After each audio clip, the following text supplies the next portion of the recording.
अस्सलाम वालेकुम। आज हम लोगों ने न्यूरोलॉजी का हमारा थर्ड क्लास होगी हमारी, ठीक है। इसमें हमारे पास पॉइंट नंबर 266 है, पेज नंबर हमारे पास 165 है। पहला पॉइंट हमारे पास ये है कि which neurotransmitter is involve in transmission of pain when the finger is cut with knife, ठीक है। तो आपके पास जो फास्ट पेन के लिए न्यूरो ट्रांसमीटर होता है वो आपके पास ग्लूटामेट होता है, ठीक है। और जो ग्लूटामेट है वो हमारे पास एक स्टिमुलेटरी जौन सा है वो न्यूरो है, ठीक है। फिर आपके पास कोर्टिकोस्ट्राइटल फाइबर्स ग्लूटामेट होते हैं, रॉड्स और कोन्स में हमारे पास ग्लूटामेट होते हैं। स्टिमुलेटरी न्यूरोट्रांसमीटर सेरिबेलम में आपके पास ग्लूटामेट होता है, ठीक है। मैंने आप लोगों को बताया था कि जो ग्लूटामेट है ये एक स्टिमुलेटरी न्यूरोट्रांसमीटर है, ठीक है। फिर आपके पास फास्ट पेन के अंदर ग्लूटामेट आ जाता है, जबकि स्लो पेन के अंदर हमारे पास सब्सटेंस पी आ जाता है। रेम स्लीप के अंदर आपके पास एसिटाइलकोलिन होता है। अच्छा, मुझे कोई बता सकता है कि जो नॉन आरईएम स्लीप होती है, नॉन आरईएम स्लीप में आपके पास कौन सा न्यूरोट्रांसमीटर होता है? कोई बता सकता है?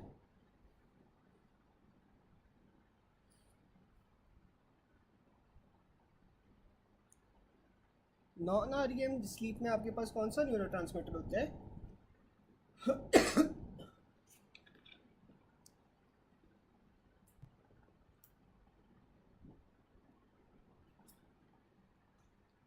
बिल्कुल, सेरोटोनिन होता है, ठीक है। अच्छा, पेन इनहिबिटरी फाइबर्स आपके पास कौन से होते हैं? पेन इनहिबिटरी फाइबर्स के अंदर आपके पास जो न्यूरोट्रांसमीटर होता है वो एंकैफलिन होता है, ठीक है। एंकैफलिन जौन सा है वो आपके पास पेन इनहिबिटरी फाइबर्स का न्यूरोट्रांसमीटर होता है, जो कि एक एंडोजेनस ओपियोइड्स है, ठीक है। ओपियोइड्स क्या होते हैं? ओपियोइड्स आपका पेन कम कर रहे होते हैं, और एंडोजेनस ओपियोइड्स कौन से होते हैं? जो बॉडी के अंदर खुद प्रोड्यूस हो रहे होते हैं ओपियोइड्स, ठीक है। तो enkephalin is an endogenous opioid which is involve in pain inhibitory fibres, ठीक है, न्यूरोट्रांसमीटर होता है। फिर आपके पास पेन मीडिएटेड बाय, अगर वो पेन पूछ ले कि मीडिएटेड किससे है, तो आपके पास ब्रेडिकाइनिन और प्रोस्टाग्लैंडिन्स होते हैं। नाइग्रोस्ट्राइटल फाइबर्स के अंदर आपके पास डोपामीन आ जाता है। इमोशंस के लिए आपके पास डोपामीन है, जबकि मूड और बिहेवियर के लिए आपके पास सेरोटोनिन है, ठीक है। और जो ब्रेन स्टेम स्ट्राइटल फाइबर्स होते हैं उसमें भी हमारे पास सेरोटोनिन आ जाता है। विच one of the following is a mediator of fast pen? तो फास्ट पेन के लिए हमारे पास ग्लूटामेट है, जबकि स्लो पेन के लिए हमारे पास सब्सटेंस पी है। A patient suffers from appendicitis, peripheral blood shows leukocytes, pain will be mediated. तो पेन मीडिएटेड किससे होती है आपके पास? ब्रेडिकाइनिन और प्रोस्टाग्लैंडिन ई से। Which one of the following is the most potent pain mediator? तो आपके पास ब्रेडिकाइनिन होगा। Neurotransmitter which is secreted at autonomic ganglia, तो ऑटोनॉमिक गैंग्लिया के अंदर आपके पास एसिटाइलकोलिन होता है mostly. Neurotransmitter release at post ganglionic sympathetic end, तो वो आपके पास कौन सा होगा? नॉन एड्रेनलिन होगा। What is released at pain inhibitory fibers when they come in contact with incoming fibers? तो ये आपके पास एंकैफलिन हो जाता है जो पेन इनहिबिटरी फाइबर से निकल रहा होता है। Neurotransmitter of outflow of basal ganglia, तो बेसल गैंग्लिया के अंदर हमारे पास गाबा आ जाता है। Which part of limbic system association with emotions? तो आपके पास इमोशंस के लिए एमिगडाला होता है। अ 14-year-old boy gets cut by a knife. Which one of the following is primary early mediator of acute inflammatory response? तो यहाँ पे इन्फ्लेमेटरी रिस्पॉन्स की जिक्र आ गया, तो हमारे पास हिस्टामीन होगा जो कि मोस्ट कॉमन इन्फ्लेमेटरी मीडिएटर होता है, ठीक है। फिर आपके पास आ जाता है while mediator of chronic allergic rhinitis. तो अगर आपके पास कोई क्रॉनिक एलर्जी की कंडीशन है, जैसे क्रॉनिक एलर्जिक राइनाइटिस, तो उसके अंदर मीडिएटर आपके पास इयोसिनोफिल होता है। न्यूरोट्रांसमीटर ऑफ मूड आपके पास सेरोटोनिन होता है। फिर नाइग्रोस्ट्राइटल पाथवे में आपके पास डोपामीन आ जाते हैं। Neurotransmitter in slow wave sleep, जिस तरह आप लोगों ने बताया नॉन आरईएम स्लीप के अंदर हमारे पास सेरोटोनिन आ जाता है, ठीक है। फिर आ जाता है which one neurotransmitter released from nerve endings which while hormones are secreted by the endocrine cells. One of the following is both a hormone as well as neurotransmitter. तो आपके पास जो adrenaline होता है ना, adrenaline is also a hormone and also a neurotransmitter. A chemical neurotransmitter causes initiation of labor and cervical ripening. तो ये आपके पास nitric oxide होता है जिसकी वजह से आपके पास लेबर की इनिशिएशन हो रही होती है, साथ में सर्वाइकल राइपनिंग हो रही होती है। फिर आपके पास रिसेप्टर्स आ जाते हैं। रिसेप्टर्स में पहले हमारे पास फ्री नर्व एंडिंग्स आ जाती हैं। अब जो फ्री नर्व एंडिंग्स है इसमें हमारे पास दो तरह के पेन फाइबर्स होते हैं, एक सी फाइबर्स होते हैं, एक ए डेल्टा फाइबर्स होते हैं। जो ए डेल्टा फाइबर्स होते हैं वो फास्ट माइलिनेटेड फाइबर्स होते हैं, जबकि जो आपके पास सी फाइबर्स होते हैं वो स्लो और अनमाइलिनेटेड फाइबर्स होते हैं। इसमें अडॉप्टेशन रेट टोनिक भी हो सकता है, फिजिक भी हो सकता है। इसमें आपके पास सेंसेस कौन कौन से कैरी करेंगे, फ्री नर्व एंडिंग्स आपके पास पेन और टेम्परेचर सेंसेशंस को कैरी करेंगे। फिर आपके पास मीजनर्स कॉर्पस्कल्स आ जाते हैं। जो मीजनर्स कॉर्पस्कल्स होते हैं वो लार्ज माइलिनेटेड फाइबर्स होते हैं जो कि क्विकली अडॉप्ट करते हैं और इनका जो अडॉप्टेशन रेट है वो फेजिक है। इसमें आपके पास सेंसेस में डायनामिक वेलोसिटी ये लेके जा रहे होते हैं, फाइन और लाइट टच लेके जा रहे होते हैं, 2 पॉइंट डिस्क्रिमिनेशन, पोजिशनल सेंस और लो फ्रीक्वेंसी वाइब्रेशंस आपके पास मीजनर्स कॉर्पस्कल्स लेके जा रहे होते हैं। फिर आपके पास आ जाते हैं पेसिनियन कॉर्पस्कल्स। पेसिनियन कॉर्पस्कल आपके पास लार्ज माइलिनेटेड फाइबर्स होते हैं जो क्विकली अडॉप्ट करते हैं, ठीक है। पेसिनियन कॉर्पस्कल्स आपके पास लार्ज माइलिनेटेड फाइबर्स होते हैं, क्विकली अडॉप्ट करते हैं, इनका भी अडॉप्टेशन रेट फेजिक है। फिर आपके पास सेंसेस में ये आपके पास मेन जो होता है वो हाई फ्रीक्वेंसी वाइब्रेशंस को लेके जा रहा होता है, साथ में प्रेशर को लेके जा रहा होता है। फिर आपके पास मर्कल डिस्क आ जाती हैं। अब जो मर्कल डिस्क है ये आपके पास लार्ज माइलिनेटेड फाइबर्स होते हैं जो स्लोली अडॉप्ट कर रहे होते हैं, ठीक है। इसमें आपके पास जो अडॉप्टेशन रेट है वो टॉनिक होता है। सेंसेस में आपके पास ये जो मर्कल डिस्क है इसका मेन आपके पास आता है डीप स्टैटिक टच लेके जाते हैं, ठीक है, और पोजिशनल सेंस लेके जाते हैं, साथ में प्रेशर लेके जाते हैं। जो रफीनी कॉर्पस्कल्स होते हैं वो स्लोली अडॉप्ट करते हैं, इसमें अडॉप्टेशन रेट टॉनिक आ जाता है। इसमें जो सेंसेस होती है रफीनी की वो आपके पास कौन कौन सी आ जाती हैं, प्रेशर आ जाते हैं, slipping of objects along the surface of skin, joint angle changes, और ये वार्मथ को डिटेक्ट कर रहे होते हैं। जबकि जो क्रॉस बल्ब है उनका भी अडॉप्टेशन रेट फेजिक होता है और ये कोल्ड टेम्परेचर को डिटेक्ट कर रहे होते हैं। अच्छा, यहाँ तक किसी को कोई क्वेश्चन हो?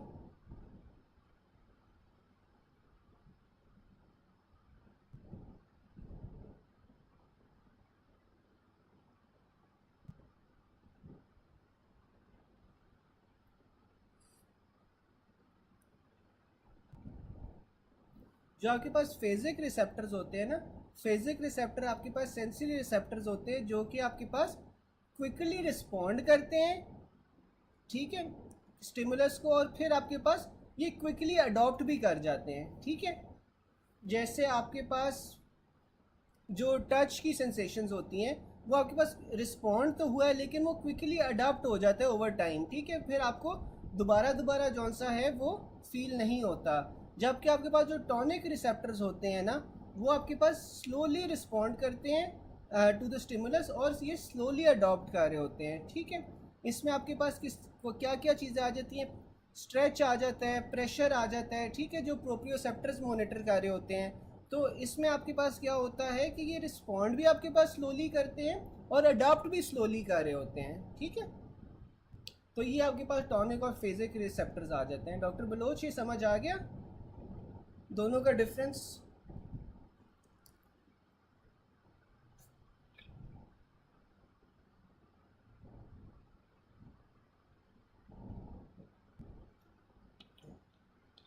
डॉक्टर बलोच, दोनों का डिफरेंस समझ आ गया? दोबारा से बता दूं? चलिए, फिर आपके पास आ जाते हैं पेसिनियन कॉर्पस्कल्स। अब जो हमने पेसिनियन कॉर्पस्कल्स पढ़े थे इसका मेनली क्या काम था कि ये आपके पास हाई फ्रीक्वेंसी वाइब्रेशन को लेके जा रहे होते हैं और साथ में आपके पास प्रेशर को लेके जा रहे होते हैं, ठीक है। और ये आपके पास जो पेसिनियन कॉर्पस्कल्स हैं ये आपके पास लार्ज माइलिनेटेड होते हैं, ठीक है, और ये क्विकली अडॉप्ट कर रहे होते हैं, यानी कि ये फेजिक होते हैं। अब which encapsulated fibres lying deep in the whole body can feel pressure and vibrations and feel pressure on face as well. तो ये जो आपके पास पेसिनियन होता है ये मेनली प्रेशर और हाई फ्रीक्वेंसी वाइब्रेशंस के साथ एसोसिएटेड होता है। जो ये पेसिनियन कॉर्पस्कल्स होते हैं रैपिडली अडॉप्टिंग होते हैं, ठीक है, हाई फ्रीक्वेंसी वाइब्रेशंस को डिटेक्ट कर रहे होते हैं, फेजिक होते हैं। 256 हर्ट्ज ट्यूनिंग फोर्क वाइब्रेशन, तो ये ट्यूनिंग फोर्क की वाइब्रेशंस आपके पास पेसिनियन कॉर्पस्कल्स लेके जा रहे होंगे। Which of the following adequately describes Pacinian corpuscle, तो ये रैपिडली अडॉप्टिंग प्रेशर रिसेप्टर्स होते हैं। फिर आपके पास आ जाते हैं इनकैप्सुलेटेड फाइबर्स फॉर वाइब्रेशन, आपके पास पसिनियन कॉर्पस्कल है। फेजिक होते हैं, हाई फ्रीक्वेंसी वाइब्रेशन के साथ एसोसिएटेड होते हैं और ये रैपिडली अडॉप्टिंग होते हैं, ठीक है। अच्छा, हाई फ्रीक्वेंसी के साथ तो आपके पास पसिनियन कॉर्पस्कल आ गए। मुझे कोई बता सकता है कि लो फ्रीक्वेंसी वाइब्रेशंस आपके पास कौन सा रिसेप्टर्स लेके जा रहे होते हैं? लो फ्रीक्वेंसी वाइब्रेशंस कौन से रिसेप्टर्स लेके जा रहे होते हैं?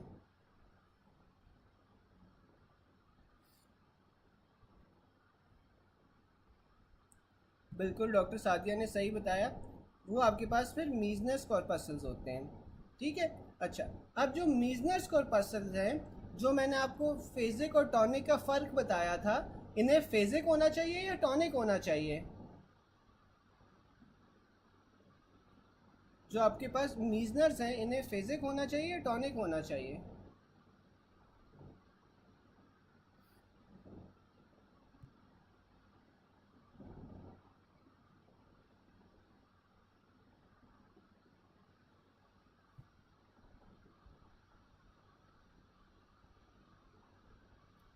डॉक्टर बलोच, मैंने आपको बताया था ना, फेजिक रिसेप्टर्स वो होते हैं जो कि आपके पास रैपिडली रिस्पॉन्ड कर रहे होते हैं और रैपिडली आप उससे अडॉप्ट हो रहे होते हो, ठीक है। तो इसमें आपके पास टच, टेम्परेचर वगैरह आपके पास आ जाते हैं, ठीक है, जिससे आप रैपिडली अडॉप्ट हो सकते हो। तो मीजनर्स का क्या काम होता है? ये फाइन लाइट टच बेसिकली लेके जा रहा होता है ना, जो इसका मेन काम होता है। तो ये तो फिर आपके पास फेजिक होंगे ना, टॉनिक तो नहीं होंगे, ठीक है। तो ये फिर हमारे पास फेजिक होने चाहिए ना, जो रैपिडली अडॉप्ट कर रहे हैं।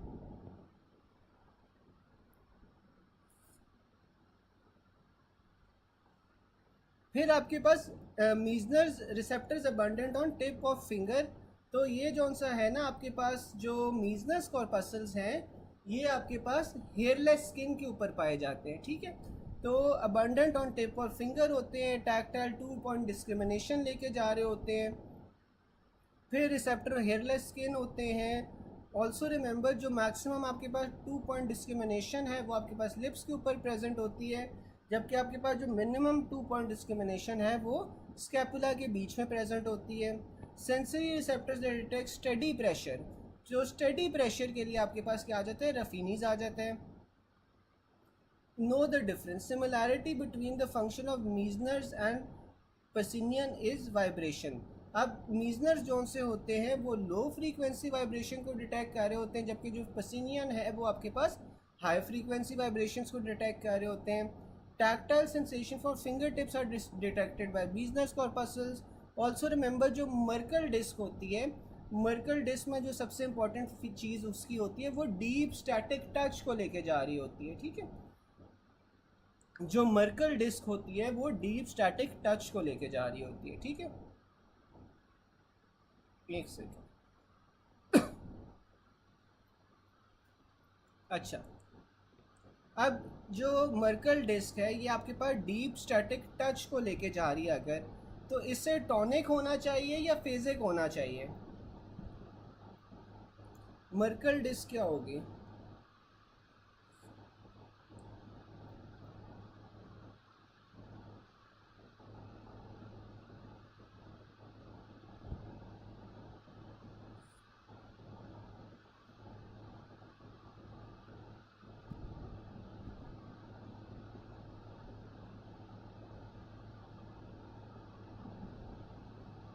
बिल्कुल टॉनिक होगी, ठीक है। फिर हमारे पास आ जाता है कि जो आपके पास मर्कल डिस्क है ना, ये भी फिंगर टिप्स के अंदर प्रेजेंट होती है, लेकिन जो मर्कल डिस्क है ये एसोसिएटेड होती है विद डीप स्टैटिक टच, ठीक है। रैपिडली अडॉप्टिंग आपके पास मीजनर्स होते हैं। Note, in this question there was no option of Pacinian. Remember, repeatedly asked, rapidly adapting receptors are Pacinian, Meissner's and Krause end bulb, while Golgi, Merkel's और Ruffini ये आपके पास slow adopting होते हैं, ठीक है। फिर आपके पास आ जाता है when body will be cold, तो कोल्ड के लिए आपके पास क्रॉस बल्ब होता है, जबकि वार्मथ के लिए आपके पास रफीनीज होता है, ठीक है।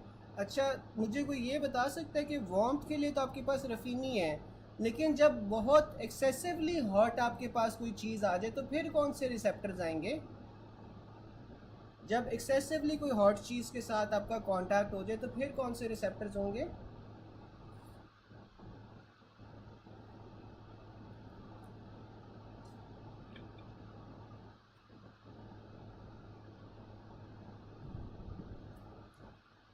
बिल्कुल, उसमें फिर आपके पास ना नोसियोसेप्टर्स आ जाते हैं, ठीक है।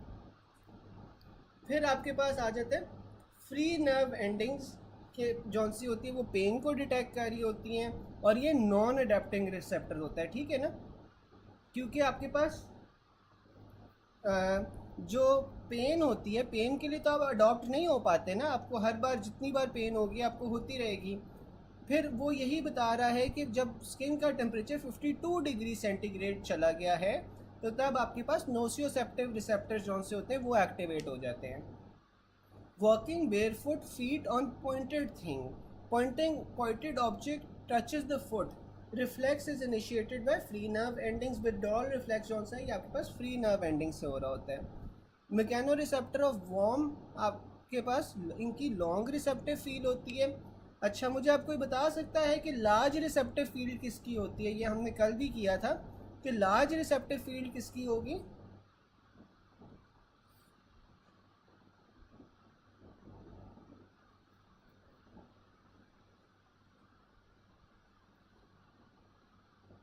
लार्ज रिसेप्टिव फील्ड किसकी होगी? Spinothalamic tract. अच्छा, अब आपके पास स्मॉल रिसेप्टिव फील्ड किसकी होती है?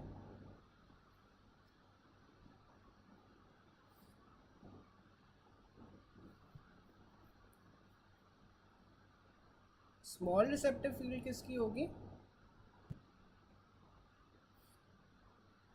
बिल्कुल डीसीएमएल की, डीसीएमएल की होगी, ठीक है। फिर आपके पास आ जाता है unencapsulated nerve fibres for touch are Merkel disc, ठीक है। मर्कल डिस्क जौन से होते हैं वो अनकैप्सुलेटेड होते हैं, ठीक है। Stimulus for high threshold mechanoreceptor is receive by lamina 2, जो कि आपके पास सब्सटेंशिया जेलेटिनोजा होता है। Low threshold mechanoreceptors terminate in lamina 3 and 4, whereas high threshold nociceptor terminate in lamina 1 and 2 and in 5. Most C fibers terminate in lamina 2 and they are exclusively related to high threshold मैकेनोरिसेप्टर्स, ठीक है। जो आपके पास लो threshold मैकेनोरिसेप्टर्स होते हैं वो lamina 3 और 5 के अंदर टर्मिनेट हो रहे होते हैं, जबकि आपके पास जो हाई थ्रेशोल्ड नोसियोसेप्टर्स हैं वो आपके पास लैमिना 1, 2 और 5 के अंदर हो रहे होते हैं। जो सी फाइबर्स वाले होते हैं वो मोस्टली लैमिना 2 के अंदर जो से वो टर्मिनेट हो रहे होते हैं, ठीक है। फिर हमारे पास आ जाता है जो थोरैको लंबार आउटफ्लो होता है, दैट इज सिंपैथेटिक, ठीक है। Sympathetic nervous system originates in the spinal cord segments T1 to L3 और थोरैको लंबर रीजन, जबकि जो पैरासिम्पैथेटिक होता है वो क्रेनियोसेक्रल होता है। इसमें क्रेनियल नर्व्स कौन कौन सी इन्वॉल्व होती हैं? 3, 7, 9, 10 and in spinal cord segment S2 से S4, इसलिए आप इसे क्रेनियोसेक्रल कहते हो। अब जो आपके पास लो रेस्पिरेटरी ब्रोंक्यूल्स होते हैं उनकी सिंपैथेटिक सप्लाई T3 से T4 तक होती है। नेक ऑफ ब्लैडर और यूरेथ्रा की सप्लाई आपके पास सिंपैथेटिक L1 से L2 तक होती है। Which cranial nerves carry parasympathetic fibres, तो आपके पास 3, 7, 9, 10 आ जाती है। Outflow of T1 to L3 आपके पास सिंपैथेटिक होता है, ठीक है। फिर मिडल मेनिंजियल आर्टरी जौन सी होती है वो फोरामेन स्पाइनोसम से थ्रू पास कर रही होती है। एंटीरियर क्रेनियल फॉसा में आपके पास ना क्रिब्रीफॉर्म प्लेट होती है। अगर आप स्कल की डायग्राम देखो तो आगे की तरफ आपके पास क्रिब्रीफॉर्म प्लेट होती है। क्रिब्रीफॉर्म प्लेट से आपके पास फर्स्ट क्रेनियल नर्व जौन सी होती है वो जा रही होती है, ठीक है। अच्छा, मुझे कोई चैट बॉक्स में बता सकता है कि फर्स्ट क्रेनियल नर्व होती कौन सी है हमारे पास? फिर आपके पास आ जाता है मिडिल क्रेनियल फॉसा। अब जो मिडिल क्रेनियल फॉसा है इसमें आपके पास 2 से लेकर 6 तक होती हैं जो नर्व्स होती हैं, ठीक है। अब इसमें आपके पास जो 2 से लेकर 6 तक होती है ना वो स्फीनॉइड बोन से पास कर रही होती हैं। सबसे पहले हमारे पास बिल्कुल ऑल्फैक्टरी जौन सी है ना, अब जो फर्स्ट क्रेनियल नर्व है, जो ऑल्फैक्टरी नर्व है ये हमारे पास जौन सी है ये क्रिब्रीफॉर्म प्लेट से गुजरी होती है, ठीक है। फिर हमारे पास आ जाता है क्रेनियल नर्व 2 से लेकर 6 तक, ठीक है। तो ये स्फीनोइड बोन के पार्ट से गुजरी होती है। सबसे पहले हमारे पास ऑप्टिक कनाल आ जाता है, ऑप्टिक कनाल से आपके पास सेकंड क्रेनियल नर्व गुजरी होती है, ठीक है, जो कि ऑफ्थैल्मिक होती है। फिर आपके पास ऑफ्थैल्मिक आर्टरी आ जाती है और सेंट्रल रेटिनल वेन आ जाती है, ठीक है। तो ऑप्टिक कनाल में से सेकंड क्रेनियल नर्व, ऑफ्थैल्मिक आर्टरी और सेंट्रल रेटिनल वेन। जो सुपीरियर ऑर्बिटल फिशर होता है, सुपीरियर ऑर्बिटल फिशर में से आपके पास फिर 3, 4, 5 फिफ्थ की 1 फर्स्ट ब्रांच और 6th नर्व गुजरी होती है, साथ में ऑफ्थैल्मिक वेन। अब अगर आप ये सारी क्रेनियल नर्व्स देखो तो सारी की सारी जो सी होती हैं ये आई की मूवमेंट्स के साथ आपके पास रिलेटेड होती हैं, ठीक है। जो आपके पास थर्ड क्रेनियल नर्व है वो ऑक्यूलोमोटर नर्व है। फोर्थ आपके पास जौन सी होती है ट्रोक्लियर आ जाती है। फिर जो फिफ्थ की पहली वाली है वो ऑफ्थैल्मिक जौन सी है उसकी ब्रांच है ट्राइजेमिनल की। और फिर आपके पास जो सिक्स्थ है वो आपके पास अब्ड्यूसेंट नर्व आ जाती है। तो ये सारी की सारी नर्व जौन सी होती हैं सुपीरियर ऑर्बिटल फिशर से गुजरी होती हैं, जो आई मूवमेंट्स को कंट्रोल कर रही होती हैं। और इसके साथ आपके पास ऑफ्थैल्मिक वेन आ जाती है। फिर आपके पास फोरामेन रोटंडम आ जाता है। फोरामेन रोटंडम से आपके पास जो सेकंड ब्रांच है ट्राइजेमिनल की, जो कि आपके पास मैक्सिलरी ब्रांच होती है, वो रोटंडम से गुजरी होती है। फिर आपके पास ओवेल आ जाता है। ओवेल के अंदर से आपके पास मैंडिबुलर ब्रांच गुजरी होती है, उसकी अगली वाली जो ट्राइजेमिनल की ब्रांच है। फिर आपके पास फोरामेन स्पाइनोजम आ जाता है। फोरामेन स्पाइनोजम से आपके पास मिडल मेनेंजियल आर्टरी गुजरी होती है, ठीक है। अच्छा, चलो मैं आप लोगों से एक क्वेश्चन पूछता हूँ। आप में से मुझे कोई बता सकता है कि फोरामेन लेसरम में से क्या चीज़ गुजरती है? फोरामेन लेसरम में से क्या चीज़ गुजरी होती है, कोई बता सकता है?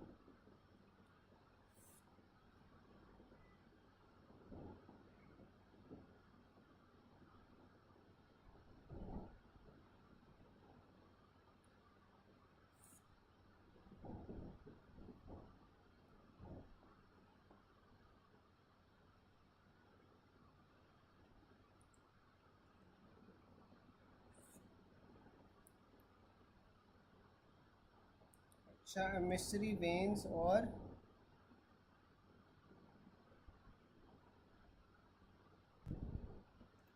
क्या चीज़ गुजरी होती है?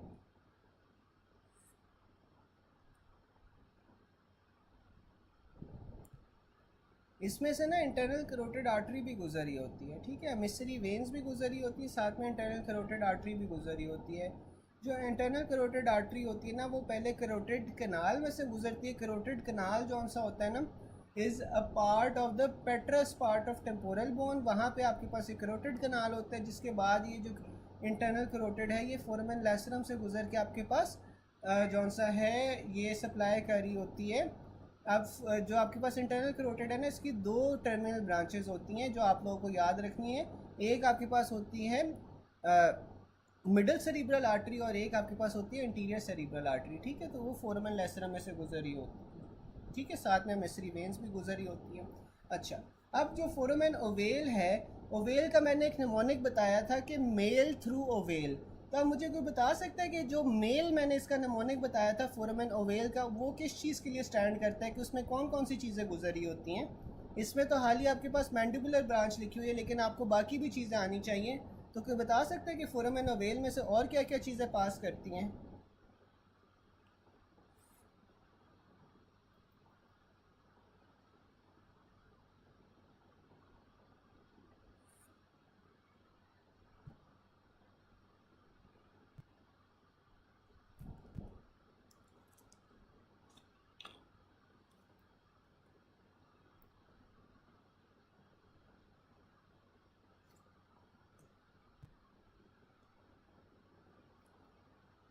कौन कौन सी चीज़ें होती हैं?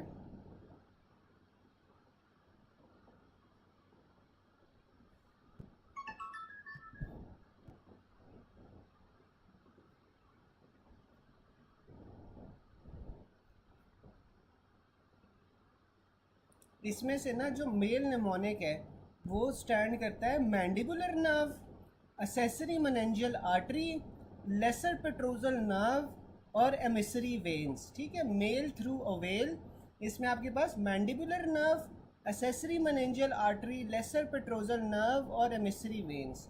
ठीक है, ये सारी पास करती हैं फोरामेन ओवेल में से, ठीक है। फिर आपके पास आ जाता है जो फोरामेन स्पाइनोजम था। फोरामेन स्पाइनोजम से आपके पास मिडल मेनिंजियल आर्टरी जो सी होती है ना, वो पास कर रही होती है। अब जो आपके पास मिडल मेनिंजियल आर्टरी होती है, इसकी क्या सिग्निफिकेंस होती है? कौन से हीमाटोमा के अंदर आपके पास होती है जो इसका रप्चर हो जाता है मिडल मेनिंजियल आर्टरी का? कौन से हीमाटोमा के अंदर आपके पास मिडल मेनिंजियल आर्टरी का रप्चर होता है?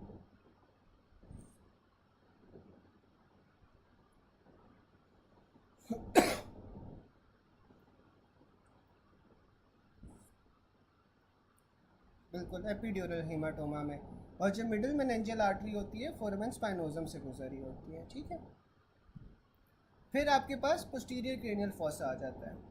जो पोस्टीरियर क्रेनियल फोसा है, अब देखो, जो पहली क्रेनियल नर्व थी वो आपके पास कहाँ से गुजरी? एंटीरियर क्रेनियल फोसा में क्रिब्रीफॉर्म प्लेट से। जो आपके पास मिडिल क्रेनियल फोसा है, मिडिल क्रेनियल फोसा में आपके पास स्फीनॉइड बोन आ जाती है। वहाँ से आपके पास कौन सी नर्व गुजरती हैं? 2 से लेकर 6 तक। फिर आपके पास आ जाता है पोस्टीरियर क्रेनियल फोसा। जो पोस्टीरियर क्रेनियल फोसा है उसमें 7 से लेकर 12 तक गुजरती हैं। अच्छा, अब मुझे कोई बता सकता है जो आपके पास 7 और 8 नर्व्स होती हैं वो कहाँ से गुजरती हैं? 7th और 8th क्रेनियल नर्व्स कहाँ से गुजरती हैं?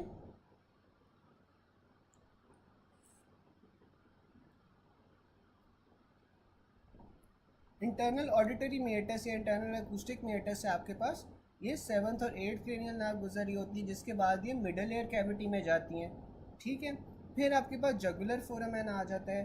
जो जगुलर फोरामेन है, यहाँ से आपके पास 9, 10th और 11th गुजरेंगी और साथ में जगुलर वेन गुजरेगी। फिर आपके पास हाइपोग्लॉसल कैनाल आ जाता है। हाइपोग्लॉसल कैनाल से आपके पास 12th क्रेनियल नर्व जौन सी होती है वो गुजरती है, ठीक है। अब आपके पास फिर एक फोरामेन मैग्नम होता है। फोरामेन मैग्नम में से आपके पास एसेसरी पार्ट ऑफ ये जो आपके पास spinal part of accessory nerve होता है ना, वो आपके पास फोरामेन मैग्नम से गुजरा होता है। साथ में हमारे पास वर्टिब्रल आर्टरीज आपके पास फोरामेन मैग्नम में से गुजरी होती हैं और मेन आपके पास ब्रेन स्टेम होता है जो फोरामेन मैग्नम में से गुजरा होता है, ठीक है। फिर आपके पास आ जाता है mandibular branch of trigeminal nerve जौन सी होती है वो फोरामेन ओवेल में से गुजरी होती है। जो 10th क्रेनियल नर्व है या वेगस नर्व है वो जगुलर फोरामेन में से गुजरी होती है। अब्ड्यूसेंट नर्व कवर्नस साइनस में से गुजरी होती है। मुझे कोई बता सकता है कि अब्ड्यूसेंट के अलावा कवर्नस साइनस में से कौन कौन सी नर्व्स पास करती हैं? फिर आपके पास foramen rotundum damage which structure will be severed, तो आपके पास फोरामेन रोटंडम में से maxillary branch of trigeminal nerve होगी। मिडल मेनिंजियल आर्टरी आपके पास फोरामेन स्पाइनोजम में से गुजरी होती है। एसेसरी नर्व आपके पास जगुलर फोरामेन से, यानी कि जो 11th क्रेनियल नर्व है। लीजन बिलो फोरामेन ओवेल आपके पास क्या चीज़ कॉज करेगा? लोअर पार्ट ऑफ फेस या जॉ का जौन सा है ना वो पैरालिसिस होगा, क्योंकि ओवेल में से आपके पास मैंडिबुलर ब्रांच गुजर रही थी, ठीक है। फिर आपके पास nerve in foramen ovale damage, nerve supply to which will be affected, तो लोअर फेस होगा। Accessory meningeal artery enters through which foramen, तो आपके पास वो फोरामेन ओवेल होती है। अच्छा यार, किसी ने मुझे बताया नहीं अभी तक कि आपके पास जो कवर्नस साइनस होता है, कवर्नस साइनस के अंदर अब्ड्यूसेंट के अलावा और कौन कौन सी नर्व्स होती हैं जो पास कर रही होती हैं?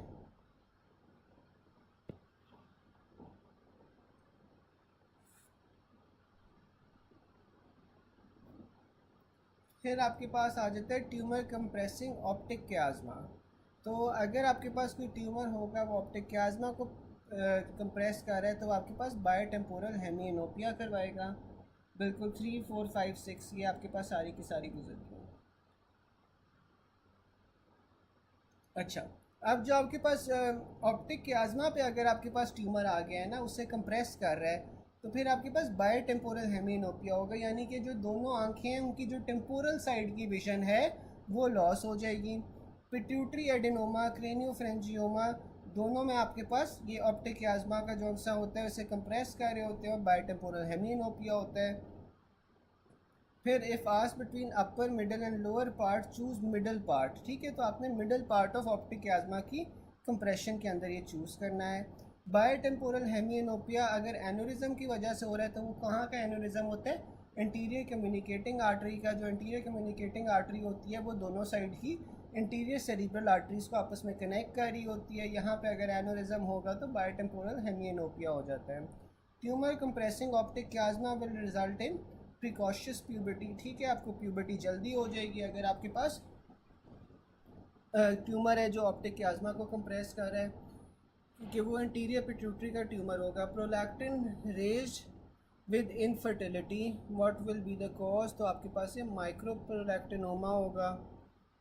फिर a patient suffered from bitemporal hemianopia raised prolactin, तो ये पिट्यूटरी एडेनोमा के साथ आपके पास रिलेटेड होता है।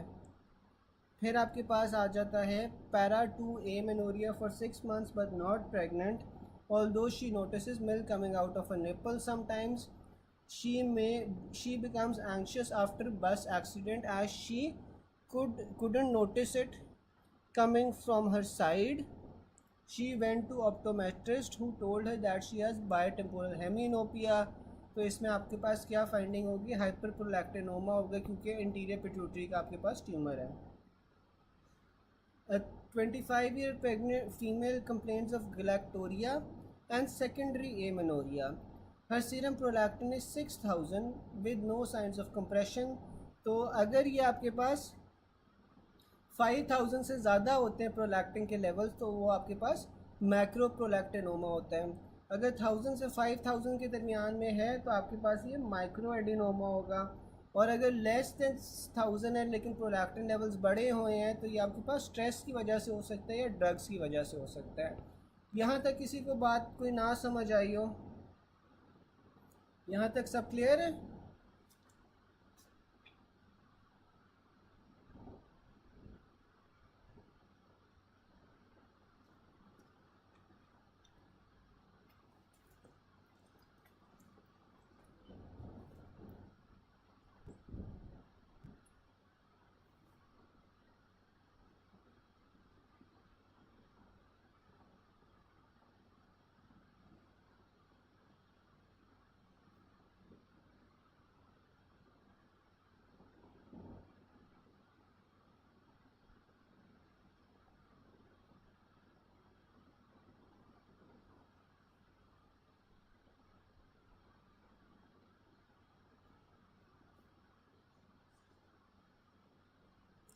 कैसे होगी डॉक्टर बलोच? ये देखिए ना, आपके पास जो इंटीरियर पिट्यूटरी होती है ना, इंटीरियर पिट्यूटरी आपके पास ऑप्टिक क्याज्मा के ऊपर पड़ी होती है।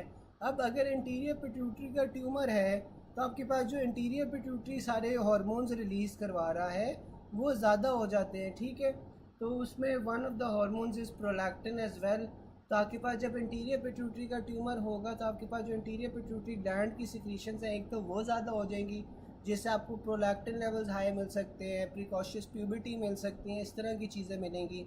साथ में आपके पास जो इंटीरियर पिट्यूटरी होता है उसके बिल्कुल नीचे आपके पास ऑप्टिक क्याज्मा पड़ा होता है। तो अगर इंटीरियर पिट्यूटरी का ट्यूमर होगा तो वो ऑप्टिक क्याज्मा को कंप्रेस करेगा।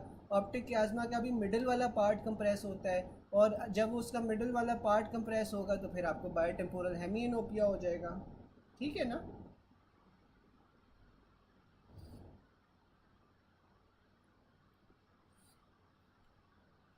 अच्छा, फिर आपके पास जो सबसे कॉमन न्यूरल ट्यूब डिफेक्ट है वो आपके पास क्या होता है? स्पाइना बाइफिडा होता है। अब जो स्पाइना बाइफिडा होता है, मुझे ये कोई बता सकता है कि ये ऊपर वाले न्यूरोपोर का होता है या नीचे वाले न्यूरोपोर का क्लोजर ना होने की वजह से होता है? जो स्पाइना बाइफिडा है ये सुपीरियर न्यूरोपोर बंद ना होने की वजह से होता है या इन्फीरियर वाला न्यूरोपोर बंद ना होने की वजह से होता है? कोई बता सकता है?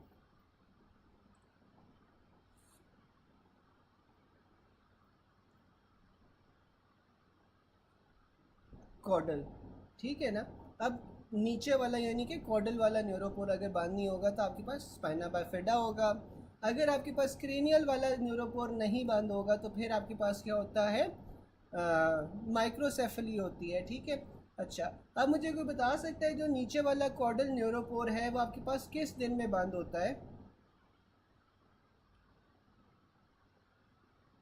जो कॉडल वाला न्यूरोपोर है वो आपके पास किस दिन पे बंद होगा? कोई बता सकता है?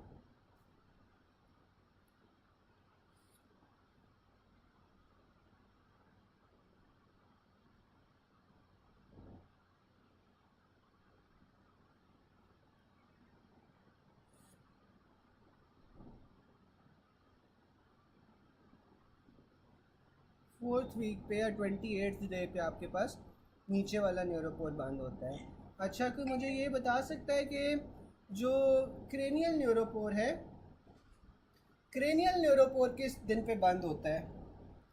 कॉर्डल तो आपने बता दिया 4th वीक, जो ऊपर वाला न्यूरोपोर है वो किस दिन पे बंद होता है?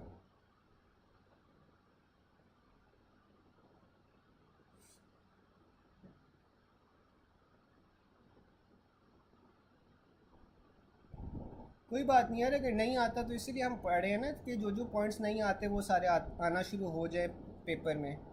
तो हमारे पास ऊपर वाला जो न्यूरोपोर है या क्रेनियल न्यूरोपोर है वो किस दिन पे बंद होता है, कोई बता सकते हैं?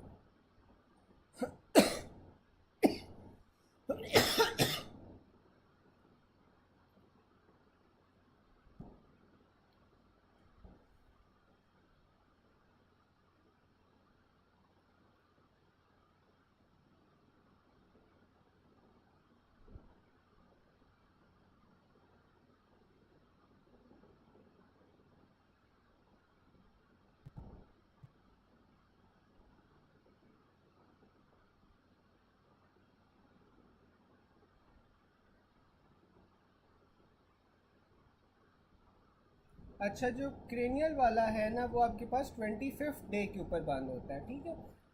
जो कॉर्डल वाला है वो 28 डेज पे बंद होता है, जो क्रेनियल वाला है वो 25 डेज के ऊपर बंद होता है, ठीक है। ऊपर वाला 3 दिन पहले बंद होता है 25th डे पे, नीचे वाला आपके पास 28th डे पे बंद होता है, ठीक है। तो फिर आपके पास उसने बताया हुआ है कि neuropore fail to fuse 4th week. तो अगर आपके पास न्यूरोपोर जौन सा है वो बंद नहीं हुआ तो आपके पास एक कनेक्शन बच जाता है between the amniotic cavity and the spinal canal associated with maternal diabetes and folate deficiency, ठीक है। तो जब मैटरनल डायबिटीज़ होगी या फोलेट डिफिशेंसी होगी तो तब आपके पास न्यूरल ट्यूब जौन सी है या न्यूरोपोर जौन सा है वो बंद नहीं होता, ठीक है। तो इसीलिए आप जो प्रेग्नेंट फीमेल्स होते हैं उन्हें फोलेट देते हो एक्सटर्नली या एक्सोजेनस, ताकि आपके पास ये जो न्यूरल ट्यूब डिफेक्ट्स हैं ये ना हो पाएँ। Alpha fetoprotein in amniotic fluid and maternal serum आपके पास जौन सा होता है वो रेज्ड होता है, except spina bifida occulta. Spina bifida occulta के अंदर आपके पास नॉर्मल होता है AFPs। अच्छा, अब मुझे कोई बता सकता है कि AFPs आपके पास ये जो होते हैं ये रेज्ड होते हैं न्यूरल ट्यूब डिफेक्ट्स के अंदर, सिवाय स्पाइना बाइफिडा ओकल्टा के, इसमें नॉर्मल होंगे। अच्छा, अब डाउन सिंड्रोम के अंदर AFPs को क्या होता है, AFP के लेवल को डाउन सिंड्रोम में क्या होता है?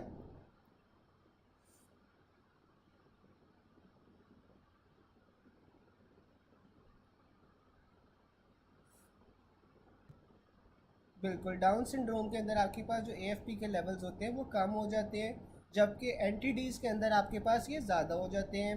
अब इसमें एसिटाइल कोलिनेस्ट्रेज जौन सा होता है वो बड़ा होता है in amniotic fluid and that is an helpful confirmatory test, ठीक है। तो जो आपके पास न्यूरल ट्यूब डिफेक्ट्स होंगे उसमें एसिटाइल कोलिनेस्ट्रेज एंजाइम जौन सा है वो रेज्ड होगा। फिर आपके पास आ जाता है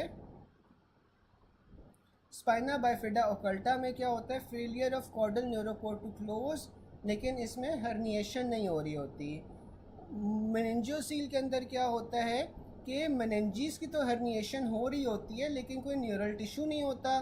माइलो मेनिंजियोसील में क्या होता है कि मेनिंजीज के साथ साथ आपके पास जो न्यूरल टिश्यू है वो दोनों हर्निएट कर जाते हैं। फिर आपके पास एनेंसेफली आ जाती है।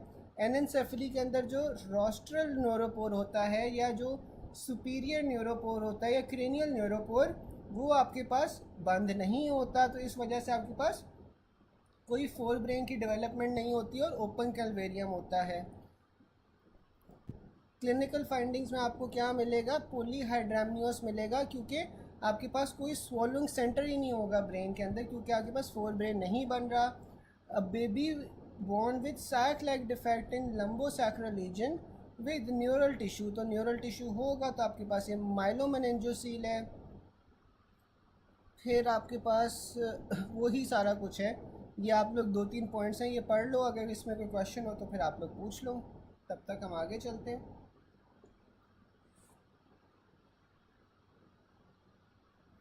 फिर आपके पास राइट ऑप्टिक ट्रैक लीजन।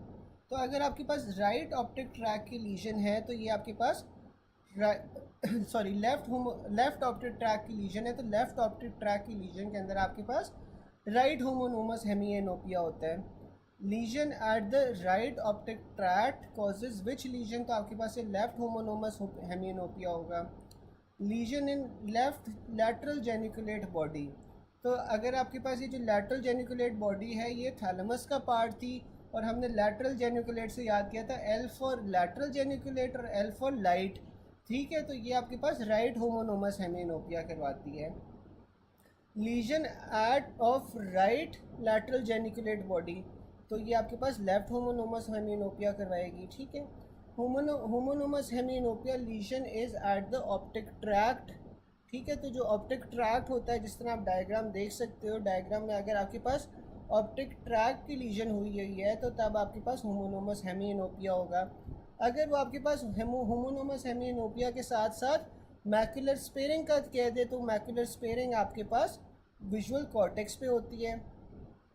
फिर अगर वो बायोटेम्पोरल हेमिएनोपिया का कह दे तो बायोटेम्पोरल हेमिएनोपिया आपके पास ऑप्टिक कियाज्मा में होता है, जबकि होमोनोमस हेमिएनोपिया आपके पास कहाँ पे हो रहा था, ऑप्टिक ट्रैक की लीजन में। Patient can't see left temporal और राइट नेजल फील्ड्स, तो जो पेशेंट है उसे लेफ़्ट टेम्पोरल नहीं नज़र आ रहा, साथ में राइट नेज़ल नहीं नज़र आ रहा, तो लीजन आपके पास कहाँ पे होगा, राइट ऑप्टिक ट्रैक्ट के ऊपर लीजन होगा। Bitemporal vision loss is commonly caused by pituitary tumour. ठीक है, जो आपके पास ऑप्टिक कियाज्मा को कंप्रेस कर रहा था। Patient having hemiplegia on left side, motor neuron lesion plus homonymous hemianopia, lesion कहाँ पे आपके पास फोर ब्रेन पे। फिर frontal lobe tumour in lady with optic tract affected will lead to homonymous hemianopia.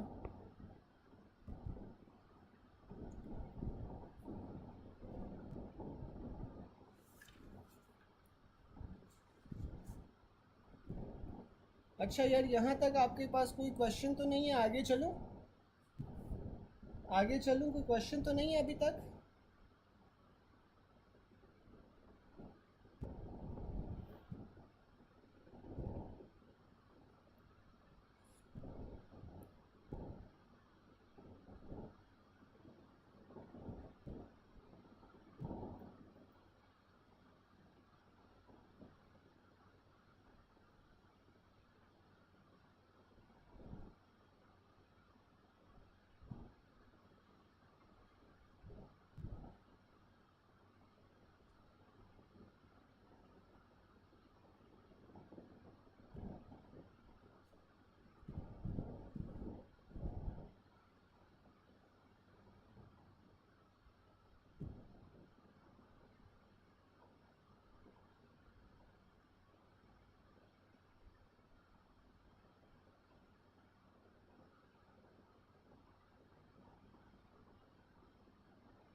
अच्छा, डॉक्टर बलोच आपसे पूछ, doctor Bloch पूछ रहे थे कि ये जो आपके पास होमोनोमस हेमिनोपिया फोर ब्रेन के साथ कैसे एसोसिएटेड है।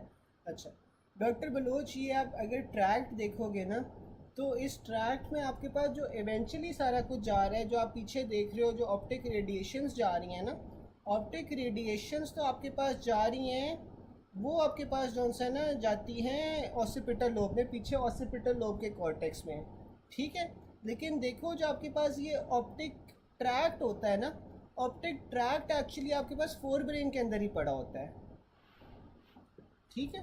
तो जो ऑप्टिक ट्रैक्ट है या ऑप्टिक ट्रैक्ट है, और साथ में ये जो ऑप्टिक क्याज़म है, ये आपके पास फोर ब्रेन के अंदर ही पड़ा होता है, ठीक है। हाँ, ऑप्टिक नर्व भी आपके पास है फोर ब्रेन के अंदर होती है। तो ये जो आपके पास पीछे की तरफ ऑप्टिक रेडिएशंस है ना, ये आपके पास ज़रूर ऑसिपिटल लोब के अंदर जाके ये जौन सा है उसके कॉर्टेक्स में जाती हैं। लेकिन ये जो आपके पास ये जो नर्व्स है ना, ये आपके पास फोर ब्रेन के अंदर ही पड़ी होती हैं, ठीक है। फिर आपके पास यार अगला पॉइंट आ जाता है, patient presents with unilateral facial palsy, ipsilateral hearing loss and nystagmus, the likely site of lesion is cerebellopontine angle, ठीक है।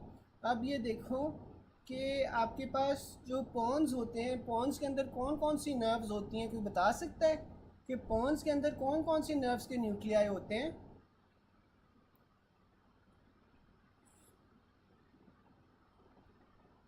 पॉन्स के अंदर कौन कौन से नर्व्स के न्यूक्लियाई होते हैं, कोई बता सकता है?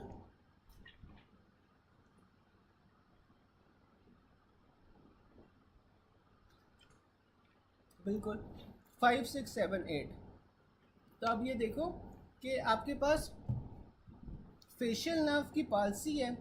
फेशियल नर्व की पाल्सी किस नर्व की वजह से होगी? Seventh cranial nerve. फिर आपके पास इप्सिलैटरल हेयरिंग लॉस और साथ में निस्टैग्मस है, जो कि एट्थ क्रेनियल नर्व की वजह से है। तो इस वजह से ये आपके पास सेरिबेलोपोंटाइन एंगल आ जाएगा यहाँ पे, ठीक है, वहाँ का लीजन है। फिर आपके पास फीचर्स क्या क्या आ जाते हैं इसमें? आपके पास जब सेरिबेलर डिसफंक्शन होता है तो इसमें आपके पास इंटेंशन ट्रेमर्स आ जाते हैं, कोर्स ट्रेमर्स आ जाते हैं, निस्टैग्मस आ जाता है, डिसडाइडोकाइनेसिया आ जाता है विच इज़ द इनएबिलिटी या impairment to perform rapid to and fro movements, dysmetria आ जाता है जिसमें पॉइंट टू पॉइंट जो सा होता है वो इनएबिलिटी होती है मूवमेंट की। फिर आपके पास आ जाते हैं swing towards the same side of legion और पेडेंकुलर नी जर्क। फिर आपके पास सब्सटेंशिया नाइग्रा, जो सब्सटेंशिया नाइग्रा है उसके अंदर आपके पास रेस्टिंग या पिल रोलिंग ट्रेमर्स आ जाते हैं।